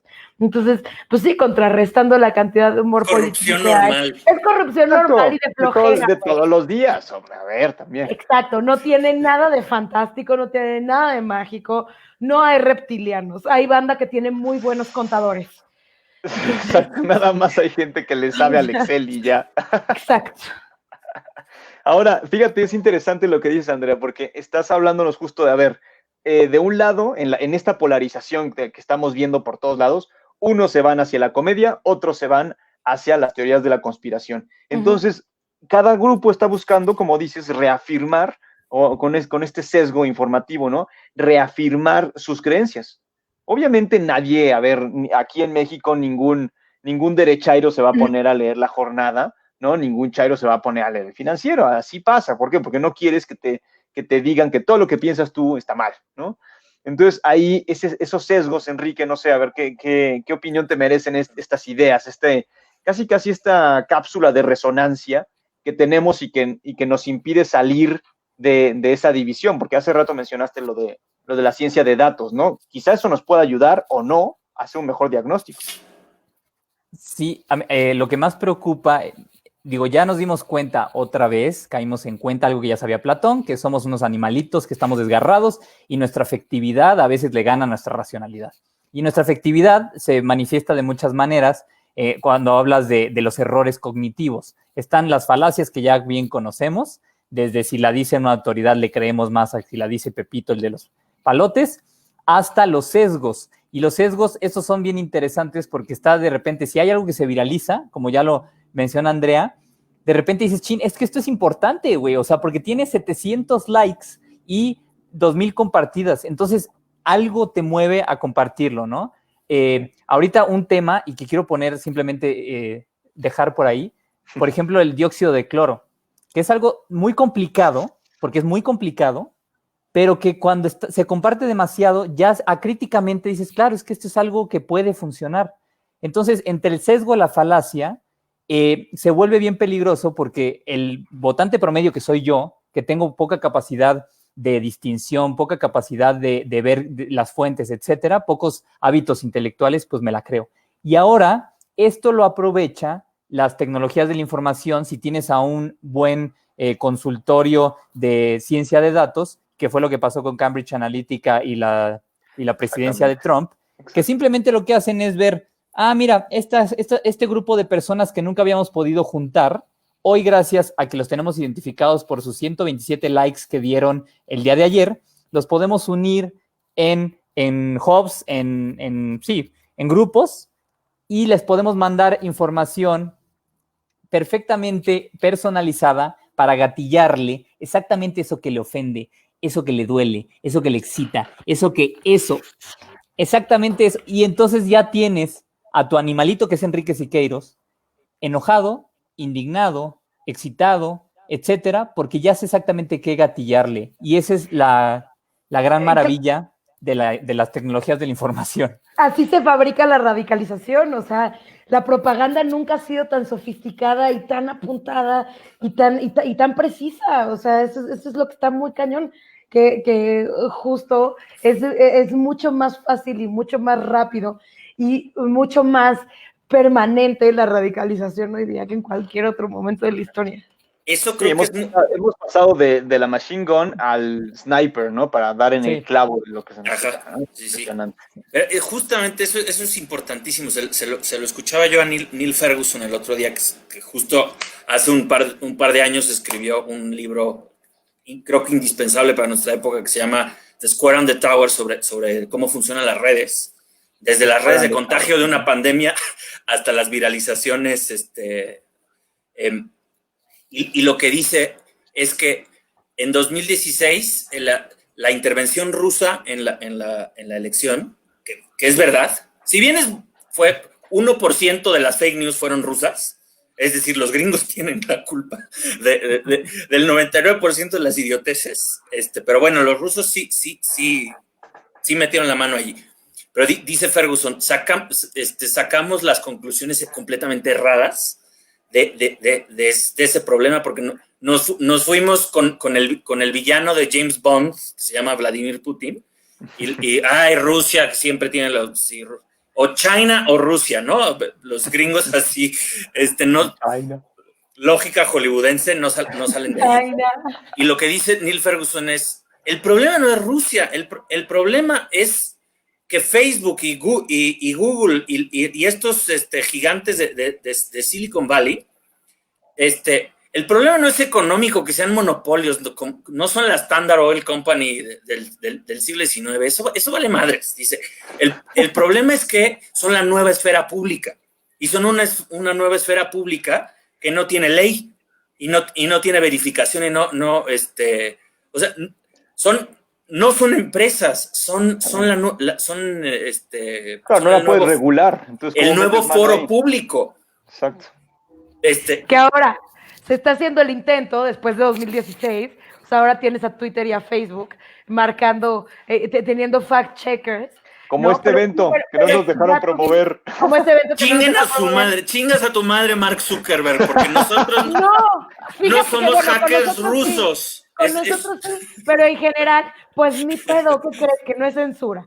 O sea, y los medios privados pueden hacer lo que quieran, ¿no? Y pueden así decir lo que les dé la gana. La cosa es que ya está tan satanizado un medio como Facebook, que extrañamente jugó a favor de los trumpistas, pero que ahora ya lo tienen tan satanizado y tan reptilianizado, que ya cualquier cosa que Facebook diga que es falsa, la base más radical de Trump, que está más metida en la teoría de conspiración, justamente eso es lo que necesitan para tomarlo como cierto. Pero el asunto es ese, lo acabas de decir muy bien. Son medios privados y por lo tanto pueden tener sus propias reglas, pero resulta que ya no son medios privados, ya son la abrumadora mayoría de las personas, ya de todas las edades, consumen noticias mayoritariamente por redes sociales. Pues sí, pero la legislación no los toca como espacios públicos. O sea, al final tienen sus stakeholders. Es una empresa. Ese es exactamente el problema que denuncia Neil Ferguson, porque los intentos de regulación que ha habido, por ejemplo, que Elizabeth Warren lo ha dicho, lo ha abordado a partir de, es que son monopolios y hay que romperlos. No, porque no es un tema económico. Es justamente un tema de una manera completamente diferente de que funcione la esfera pública. Desde luego, o sea, te estás dando cuenta de los límites de la primera enmienda, ¿no? O sea, como de, híjole. Pero sí, pero no todo. Este era un paréntesis. Yo quería decir algo sobre la polarización, porque con eso. Sí. Y es que, o sea, definitivamente las redes sociales solo han acelerado esto, y lo han hecho muchísimo peor de lo que ya era, porque también es verdad que no es una cosa nueva, ¿no? Eso es una romantización es que nunca hemos estado tan polarizados. Bueno, volteen a ver a los años 60 y 70 o a los años 60 del siglo XIX en Estados Unidos, que literalmente se mataron. 600,000 muertos les costó esa polarización. Pero bueno, el caso es que estamos viendo que mientras se erosiona un centro político, una visión moderada del cambio y de la política, se dejan de asumir cada vez cosas en común. O sea, ya no es de interpretar ciertas cosas, sino de que ni siquiera en las premisas estás de acuerdo, ya ni siquiera en los hechos estás de acuerdo. Y por supuesto hay una absoluta satanización del otro bando, que por ejemplo el caso de Trump es muy claro. Trump se coló a la presidencia insultando a todo el mundo, hostigando a los medios, alienándolos a todos. Y obviamente cuando llegó, pues los medios jamás le iban a dar el beneficio de la duda. Entonces, eso significa que es una guerra sin cuartel. O sea, si no me vas a dar el mínimo beneficio de la duda y no se lo van a dar porque se la pasó atacándolos desde el principio, entonces nunca jamás va a haber un punto de encuentro de ningún tipo. Y entonces eso se monta sobre tendencias políticas que ya había, donde los dos bandos tienen mucha culpa en muchos momentos de que ya a ninguno de los bandos en los temas que les importan les interesa en realidad reformar las instituciones, sino más bien de salirse con la suya. Si las instituciones les sirven, las van a defender. Si no les sirven, las van a atacar. Es decir, los republicanos, las leyes electorales les valen madres y son unos tramposos, cerdos, que se aprovechan del galimatías jurídico que es en Estados Unidos. El Obamacare como les cae gordo, lo quieren tirar, aunque no tengan con qué reemplazarlo. El caso es tirarlo, ¿no? Se supone que ya iba a dar una propuesta de atención médica, ¿no? Y es la hora que todavía no la... ¿no? Hace 4 meses, dentro de una semana ya va a presentar. Y todavía no. Igual los demócratas, como la Suprema Corte ahora tiene mayoría 6-3, pero no es la mayoría que ellos quisieran tener. Obviamente, si fueran 6... Ahora, a ver, espérate. Si fuera al revés, no querrían reformar la Corte.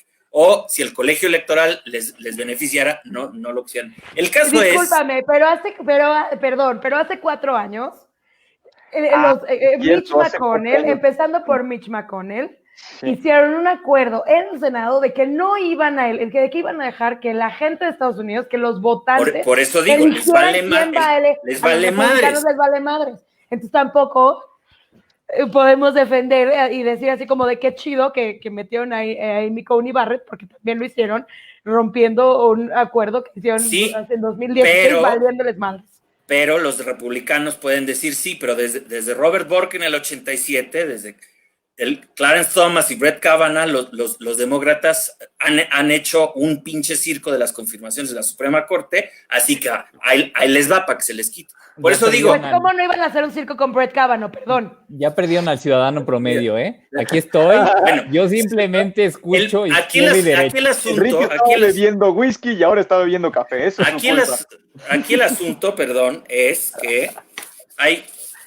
Lo que les importa a los dos bandos que se creen con la verdad absoluta es que si tienes la verdad absoluta, lo único que importa es la eficacia política, no que el proceso sea justo y transparente. Porque además tienes la verdad absoluta porque puedes tener una lista gigantesca de agravios reales o imaginados que va hasta que se remonta a siglos. Y si te pones a rascar en la historia, ¿quién empezó el problema? ¿Los republicanos o los demócratas? No sé qué. Bueno, entonces llegas a Caín y Abel, ¿no?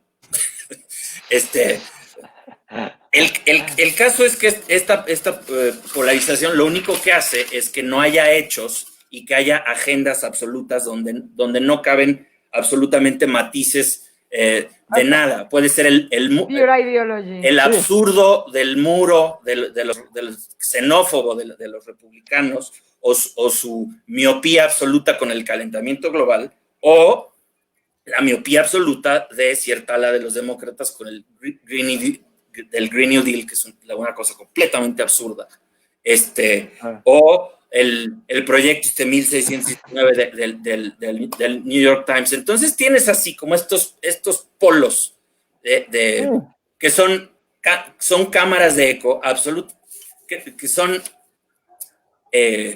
son no solo incapaces de ponerse 3 segundos en los zapatos contrarios y de procesar los argumentos que puede tener el otro lado, sino que además es una demonización absoluta que genera incomprensión.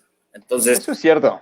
Son los chairos o los derechairos, los deplorables contra los antifas o los no sé qué. Perdón, no les decimos derechairos, les decimos fachos.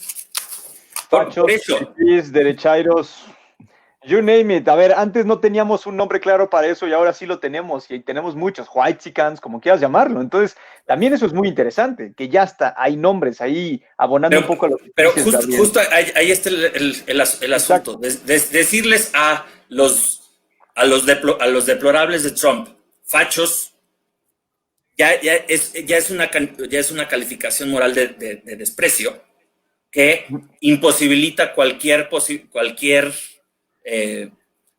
alternativa. Cualquier alternativa de decir, oye, es que en el Midwest se les fueron las fábricas y tienen una epidemia de opiáceos y se les deshicieron los sindicatos y es gente completamente desesperada que fundamentalmente no es racista, que no es extremista, que vea a Trump por el cerdo que es, pero está desesperada y entonces... Querían ser escuchados. En 2016, ¿no? Eso fue la cosa que los demócratas no pudieron ver en 2016, que la elección no se ganó por el discurso abiertamente racista y xenófobo y misógino y cuanto quieras de Trump, sino que se ganó por un tema de trade.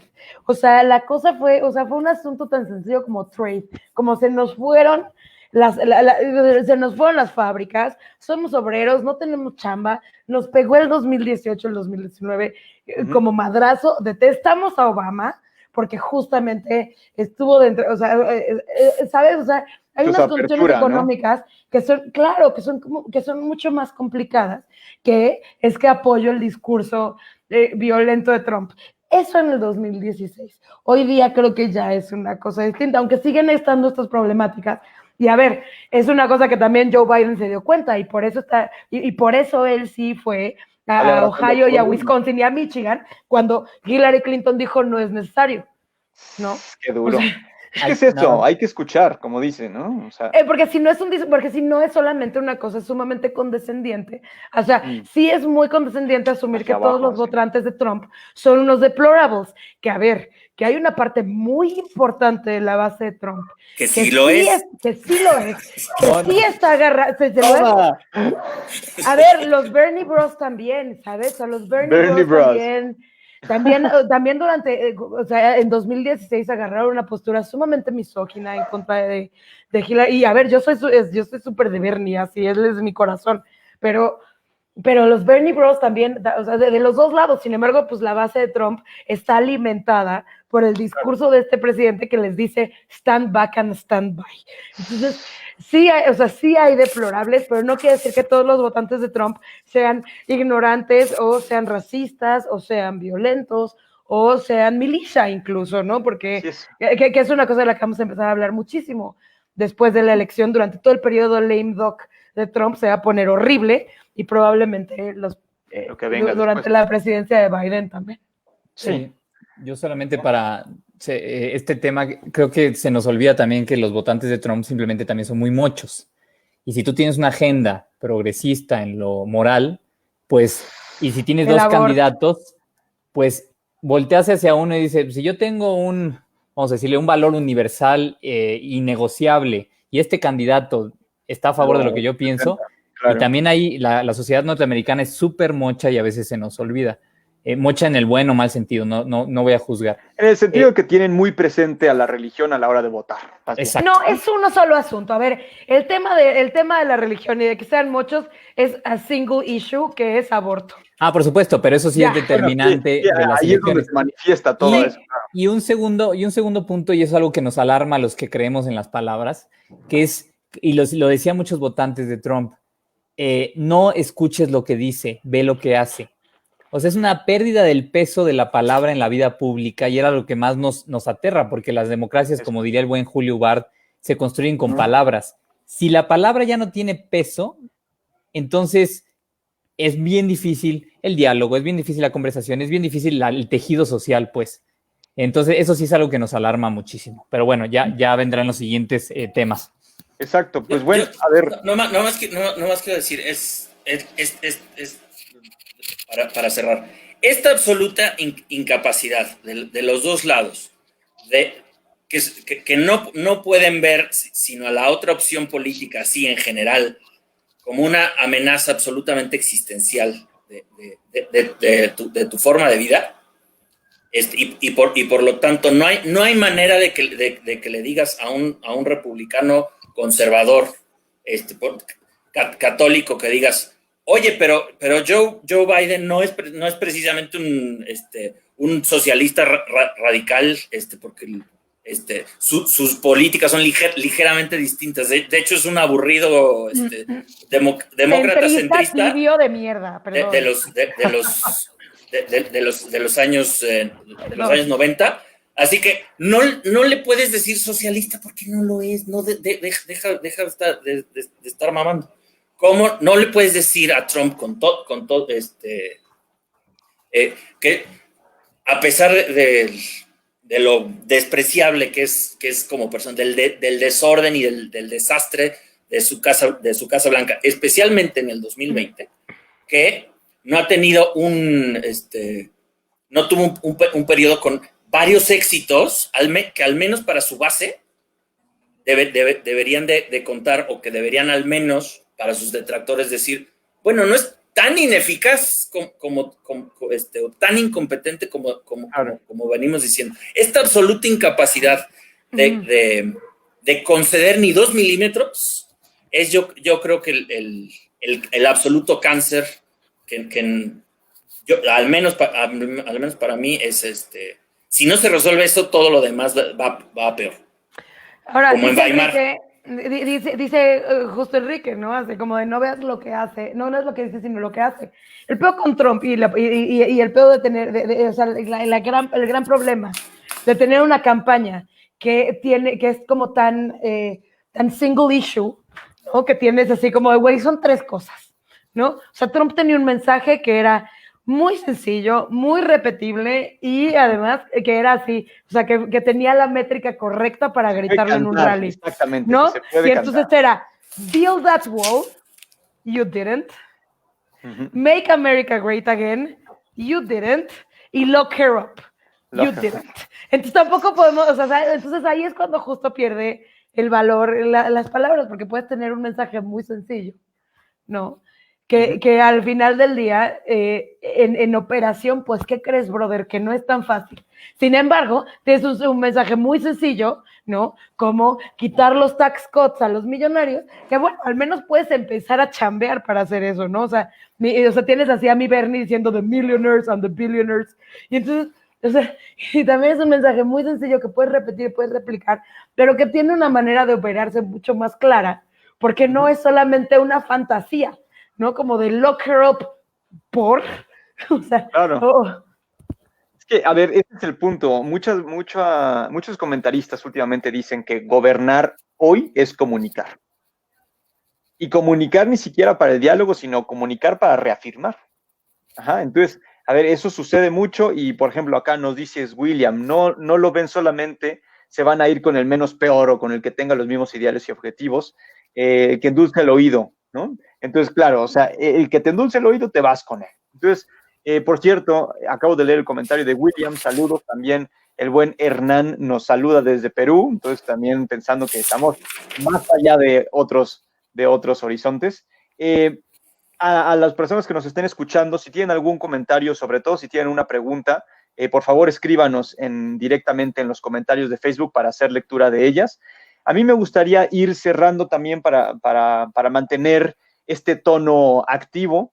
Por cierto, aquí viene un anuncio. Sí nos gustaría continuar este diálogo después de las elecciones para analizar qué fue lo que sucedió, qué es lo que viene, invitar a otros panelistas también, quizá desde otras disciplinas, que nos ayuden a entender qué es lo que vendrá. Entonces también no se preocupen, hay algunos temas que se nos van a quedar en la mesa, pero ya realizaremos un encuentro similar en 1 o 2 semanas para analizar, pues bueno, ¿y ahora qué? Me gustaría preguntarles lo siguiente, y con esto también, pues probarnos un poquito, porque estamos haciendo bastante crítica, vamos a probar nuestras propuestas. Si ustedes tuvieran enfrente si tuvieran enfrente al asesor de campaña de Biden o de Trump, y te dijeran, a ver, Andrea, Gabriel, Enrique, estamos por ganar, yo sé que, por ejemplo, en el caso de Biden, nos apoyan las proyecciones, sin embargo, ya vemos lo que le pasó a Hillary el año pasado, ganó el voto popular y no ganó la elección, o si estuvieras con los asesores de Trump y te dirían, tenemos que hacer algo, ¿qué harían? ¿Qué consejo le darían a sus asesores de campaña para en estos 4 o 5 días que quedan antes de las elecciones, darle la vuelta? A ver si es cierto, vamos a ver desde su perspectiva, desde el tema que les interesa, ¿qué hacemos para darle la vuelta? A ver. ¡Ay, qué violencia! Sí, lo siento, perdón, pero ya era hora. O sea, se pusieron muy violentos ustedes, a mí me toca ahora ponerme violento también. Inmolarse en la plaza pública siempre es una buena opción. Eso es para motivos más humanos. ¿Qué hacemos? Es que, o sea, o piensen, por ejemplo, que también un votante estadounidense indeciso, que por cierto hay muy pocos, sin embargo puede ser que haya, ¿no? Ya es una experiencia, ya no existe. Desde hace 4 años había como 3 años no hay votantes indecisos. Eso también es un hecho bien interesante, ¿no creen? O sea, ¿por qué ya no hay indecisos y tan rápido tenemos elección? Ese es un punto importante. Justo por eso, porque la radicalización, o sea, porque vas de los radicales hacia abajo. O sea... Sí, eso lo dice muy bien el profesor Ramón Morales, que le mando un saludo, que los votantes de hecho ya están con una carga afectiva que es bien difícil moverlos. Por eso tu pregunta es muy tramposa, profesor. Porque es bien difícil. Es bien difícil cambiar la veleta en ese momento. Es sumamente complicado. O sea, tendría que haber algo de dimensiones catastróficas, como que alguien se muriera, como que alguien matara a alguien. Pero, claro, o algún desastre natural impresionante, sí. Claro, exactamente. Pues ni siquiera, porque ni siquiera, güey, ya tenemos una pandemia. No, pero bueno, pero ha sido sostenido. Que no ha movido las encuestas en absoluto. Qué fuerte. O sea, a ver, nada ha movido las encuestas de ningún lado. No, de ningún lado desde hace 4 años. La aprobación de Trump acusaron a Biden de acoso sexual, les valió madres al partido del Me Too. Es que te voy a decir que, o sea, es complicado, pero es que... Hay niveles. We're gonna let that one slip por ahora. O sea, bendito sea, por una vez en la vida son pragmáticos los demócratas, ciertamente. Qué duro. Yo creo, pero mira... No hay mucho más que hacer, o sea ese es el punto. Ahora, la balanza no se debe inclinar sin ningún lado ya, está demasiado fijo desde hace no vamos a inclinar la balanza, lo que hicieron en campañas ya se hizo, o creen que haya algo más que podría haberse hecho y no se hizo.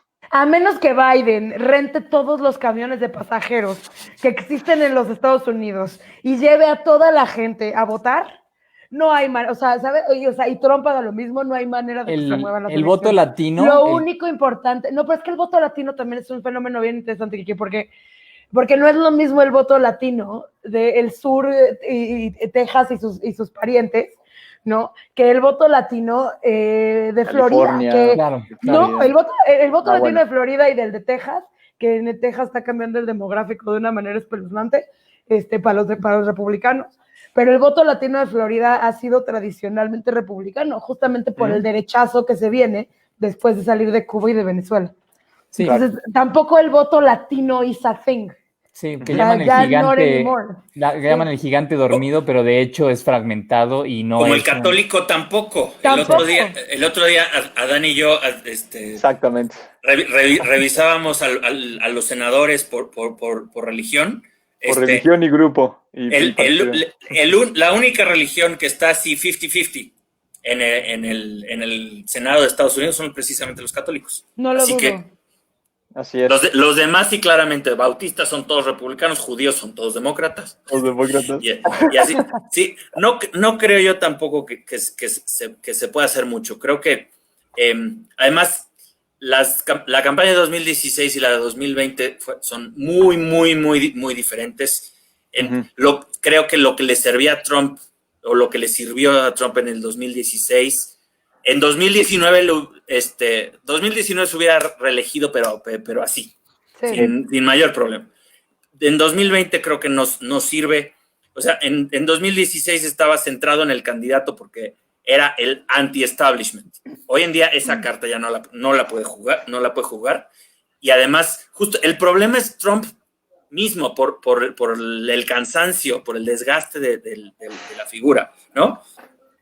En cambio, y además, en 2016 Trump se centró en su mensaje muy, muy simple, mientras que Hillary estaba all over the place. Mientras que ahora Biden está muy centrado en el mensaje, el candidato no importa tanto. Claro. Trump sigue apelando a su base, mientras que Biden está apelando a un público muy, muy, muy amplio. El mensaje de alienación funcionaba en 2016. En 2020 necesitas un mensaje inspirador, sentimentalón. Quizá lo único que, para mi gusto, que le puede ayudar a Trump es la guerra cultural. Claro. O sea que diga, pues quieren guerra cultural demócratas, pues ahí les va. Que fue, por ejemplo, su discurso en el Monte Rushmore. Es así una declaración de guerra abierta. Eso le puede ayudar con una mayoría silenciosa allí de gente que no le gusta especialmente la izquierda del Partido Demócrata. También, ¿no? Que también es una cosa que no se refleja en las encuestas y que es lo que hizo también que las encuestas o sea, a mí no me la vuelven a hacer, o sea, yo no estoy, o sea, yo no quiero decir, no me quisiera comprometer con decir que va a ganar Biden. Sí. A menos que no esté Biden. Yo prendí a la veladora desde hace muchos meses. Pero ya aprendimos. A menos que no esté Biden 15 puntos adelante, no hay que poner en azul Hoy amaneció en 12 en promedio en todas las encuestas, estamos a 4 días de la elección. Hace 4 años, o hace 25, según cómo lo hayan sentido. Claro, sí. Estas canas te dirán, ¿no? Hace 4 años Hillary estaba 1.7 puntos arriba en la más conservadora de las encuestas. Que sigue estando dentro del margen de error. O sea, sí es una posibilidad real que gane Joe Biden. Lo que va a ser justo va a ser el periodo de lame duck de Trump y lo que viene después. Y lo que viene después, exactamente. Pues miren, vamos a cerrar este diálogo tan sabroso que hemos tenido. Creo que ha habido demasiados temas que se nos van a quedar ahí pendientes para que sigamos con otro trago y además sigamos haciendo análisis. Sin embargo, creo que podemos coincidir en cuestiones muy importantes. La primera, esta elección necesariamente cambia el rostro de la democracia estadounidense. Ya me dirán ustedes por qué, si están de acuerdo o no. Yo creo que sí lo hace. Número 1. Número 2, como pregunta el buen Ricardo Ticó, ¿qué hacer ahora para generar un punto de encuentro dentro de esta polarización que estamos viendo? Es el pan de cada día de la política internacional, concretamente en Estados Unidos, pero también la vemos en México, en Brasil y en otras partes del mundo. Y entonces me gustaría, si pudiéramos hacer un closing remark muy sencillo en donde digamos y hablemos justo de esto. ¿Qué trasciende de estas elecciones para las democracias del mundo? Si es posible este punto de encuentro dentro de las politizaciones. Y por último y más importante, ¿qué cambiará para siempre después de estas elecciones? Quien quiera, adelante. Si no, yo digo, entonces, aviéntense. A ver, como yo breve, manejo vamos, esto. Manejo, hasta. A ver, vas. Venga, adelante. Ya me pasó el micrófono. Pues bueno, ¿qué cambiará? Pues puede ser un respiro o puede ser un ahogo de los ideales liberales y un impulso a la fuerza populista y nacionalista. Eso puede ser, hay que ver. Hay un llamado de atención muy importante a la élite intelectual, y eso lo vamos a ver que es algo análogo a lo que pasa en este país, que baje a nivel de cancha. Por favor, bajen al nivel de cancha a jugar con nosotros, porque por eso se nos están colando las fake news, por eso se nos están colando los discursos pseudocientíficos, por eso se nos está colando todo al ciudadano promedio, porque las élites intelectuales no bajan a jugar al ras del juego. Y yo sé que no es algo a propósito, es algo estructural, pero nada más hay que llamar. ¿Qué es trascendente? Pues la incertidumbre, sobre todo, hay algunos que dicen que para México a veces Trump podría ser mucho más certidumbre que gane, porque al menos ya sabemos que es malo, pero ya sabemos cómo se comporta, ¿no? Yo quiero cerrar con la idea de que quizá este proceso electoral nos ayuda a ejercitarnos y a prepararnos, y perdón que lo vea como interés propio y no simplemente como observador privilegiado, imparcial y objetivo, yo trato de sacarle algo para este país que tenemos, que hay fenómenos análogos a México y a Estados Unidos como la polarización, hay fenómenos análogos como el votante promedio visceral, que ya hablamos de él como cierre, hay cosas análogas como este descontento generalizado por la desigualdad y las élites. Hay un libro que recomiendo, que me mostró el profesor Rivera y Ana Pao Gris, que es La tiranía del mérito de Michael Sandel, que lo que diagnostica es que la gente que está arriba, ya sea intelectual o económicamente, piensa que fue mérito suyo y entonces la manera en que se dirija a los de abajo es como si tuviera mérito. Y los de abajo se sienten humillados pensando que es mérito de ellos el estar abajo. Entonces, hay que ver que hay algo análogo que está pasando en Estados Unidos y en México, así que estas elecciones son un entrenamiento también para que nosotros sepamos contar buenas historias, si es que queremos tener alguna posibilidad de tener algún movimiento exitoso en este país. Yo con eso me voy a callar. Muchas gracias, Enrique. Queda mucha tarea pendiente. ¿Quieres dar tu closing statement, Gabriel, por favor? Sí. Bueno, yo solo quiero decir lo importante de la cultura en general, de que no solo que el cine, que la música, que los museos, que la literatura, de todos los niveles, ¿no? Sin hacer grandes distinciones entre alta cultura y baja cultura.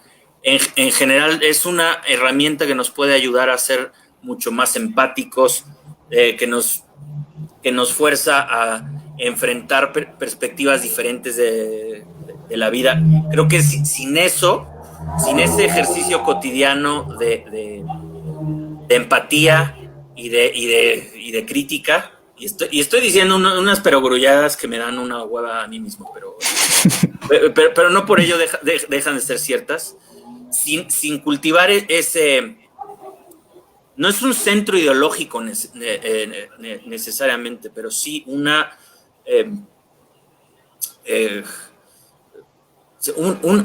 cierta inconformidad con los partidos y con las ideologías. A mí, por ejemplo, si ya sé qué va a opinar una persona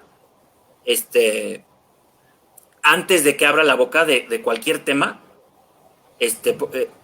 ya es, para mí automáticamente es una persona de hueva, porque quiere decir que entonces trae más bien trae un programa de campaña y no realmente una disposición al diálogo, como creo que la gente que está aquí, que son amigos muy, muy, muy queridos, sí lo tienen. No serían mis amigos si me dieran flojera, si no los considerara yo personas inteligentes que a veces que me pueden retar, que me pueden cuestionar, que los puedo cuestionar yo.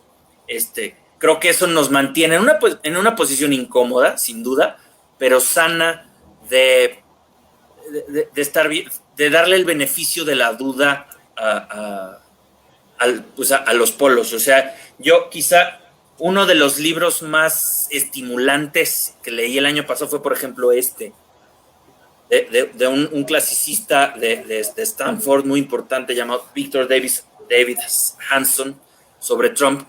Me dolieron las tripas de las cosas que dice este libro, pero me dio muchas luces precisamente para entender a los deplorables que son a los que les dedica el libro. Y lo mismo hice cuando leí las memorias de Hillary Clinton sobre la campaña, ¿no? Y creo que empatizar con los dos lados, con los dos candidatos, creo que es una cosa que ayuda mucho.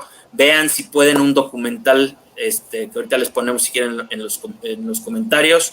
Se llama The Choice 2020. Es un documental que son las dos biografías de Trump y de Joe Biden juntas. Es un gran documental para entender a los dos personajes y la narrativa de cada uno. Y bueno, para cerrar con broche de oro, le dejo el micrófono a mi querida Andrea, alias Manchita. Hasta me siento raro diciéndole. Listo. Mancha. ¿Puedes abrir tu micrófono? Eso, bien. Yo francamente no tengo ningún interés en empatizar, particularmente con ninguno de los candidatos. Me ha sido muy interesante durante todo este proceso entender la figura de Trump. Mi género literario favorito en estos últimos 4 años ha sido el tell-all de la presidencia de Trump. Me parece especialmente interesante el de la sobrina, ¿no? Que te hace un perfil que además es bastante generoso y pues sí te explica de dónde viene la persona. Sin embargo, pues sí, o sea, personalmente no tengo ningún interés en empatizar con la figura y con el candidato y con ningún político en realidad. Me parece interesante poder y me parece importante poder empatizar con los votantes, porque estamos en el mismo, pues estamos un poco en muchas cosas compartimos problemática, pero con los candidatos no me interesa empatizar para nada, no los veo como figuras que me conmuevan en lo más mínimo. No creo tampoco, como decía Ricardo, que cómo podríamos lograr así como acabar con la discordancia y la división. No, tampoco, también es importante no estar de acuerdo. Justo eso es lo que impulsa no solamente a que el discurso político de parte de las figuras que quieren gobernarnos se tenga que sofisticar, sino también la comedia, y eso ayuda un montón. Entonces no creo que sea necesario que estemos de acuerdo. La división no es necesariamente una mala cosa, es un síntoma de justo cómo están ocurriendo las cosas y de ahorita que hablan del mérito, de cómo nos estamos percatando del mérito y del privilegio, que yo lío de esta palabra, pero como me toca cerrarse chinga, hay muchas cosas de las que tenemos que hablar que están fuera del discurso político estándar de policy, de proyecto de nación. Lo que creo que va a cambiar para siempre para lo que creo que sirve, primero, para lo que creo que sirve es justo como una advertencia del derechazo que está ocurriendo o está por ocurrir en el resto del mundo, y lo que creo que va a cambiar para siempre es el sistema bipartidista de Estados Unidos. O sea, yo creo que con el quemón que traen encima los republicanos que defendieron a Trump a capa y espada, en el escenario muy probable de que gane Joe Biden, pues va a tener que existir una división inevitable en el Partido Republicano y después probablemente también en el Demócrata, porque es evidente que el Partido Demócrata es mucho más de una cosa y tiene esa banda super establishment como son Joe Biden y Kamala Harris, que son muy importantes para ganar esta elección, pero también tienes voces como Bernie Sanders y Alexandria Ocasio-Cortez. Entonces va a ser interesante lo que pasa después de esta elección. Creo que es la más importante de la historia de Estados Unidos moderna, no solamente de presidente, sino de vicepresidente, porque ninguno de los dos candidatos va a vivir más de 4 años. Así es. Muchas gracias, Andrea. Se despide con un toque bastante propio de Halloween, así que maravilloso, muy bien. El gran finale. El gran finale, ¿no? Excelente. Bueno, pues agradecemos muchísimo su atención, su presencia, sus preguntas, sus comentarios y además los saludos. En esta oportunidad de dialogar estos temas que, si bien es cierto, están enclavados en una zona geográfica concreta, Estados Unidos, creo que dicen mucho sobre la democracia en el mundo, dicen mucho sobre la polarización que existe en la sociedad, sobre cómo entendemos hoy el poder, cómo entendemos hoy la comunicación política, cómo tenemos que, como decía Enrique y como también mencionaron los demás, vamos a aterrizarnos a empatizar con los votantes, como también mencionaba Andrea, ¿no? Entonces, pues agradecemos muchísimo la organización de este evento. Les recuerdo, ¿quiénes organizamos esto? Un editorial, porque ya siguiendo tu pregunta, estimado Ricardo, un editorial porque hay que darnos el tiempo de reflexionar, de dar un paso atrás y de repensar nuestras posiciones políticas, de incluso cuestionar lo mismo que estamos pensando y dialogamos y compartimos con los que piensan similar a nosotros. Lo hizo un editorial, lo hizo también un canal que promueve la ciudadanía desde la sátira, desde el humor, desde la comunicación a pie, política de a pie. Eso recordándole a todos aquellos que creen o creemos que tenemos algún privilegio o que reconocemos que tenemos privilegios y que tenemos alguna idea política, vamos a aterrizarnos, vamos a traducirnos y vamos a dialogar desde lo que somos, mamíferos políticos. Y por último, también organizó Rhetor, una consultoría de soft management, de retórica aplicada a la vida real, porque no podemos construir sociedad sin la capacidad de hablar, de comunicarnos y de honrar a esas palabras. Así que les agradecemos muchísimo su presencia. Síganos, por favor, en nuestras redes sociales, en la página de Política de a Pie, de Alios Ventos, de Rhetor. Síganos para las distintas publicaciones, para los distintos programas, para los distintos videos, los programas de radio y también para los distintos talleres y cursos. Y también para los distintos cursos, talleres que tenemos en Rhetor. Entonces, ¿qué es lo que queremos? Invitarlos a esta conversación, que ustedes se sumen a lo que acabamos de hacer aquí, para que entonces, como ya dijimos, aprendamos a hablar de lo que es incómodo y sobre todo podamos construir una democracia más saludable. Muchas gracias a todos, que tengan muy buen jueves. Queridos y estimados, salud, vamos a acabarnos esto. Gracias, bye. Salud. Salud. Un gusto. Adiós a todos. Les gusto verlos. Bye. Qué chidos están, qué chidos que están. Qué chidos. Bye. Nos vemos el martes. Prenda sus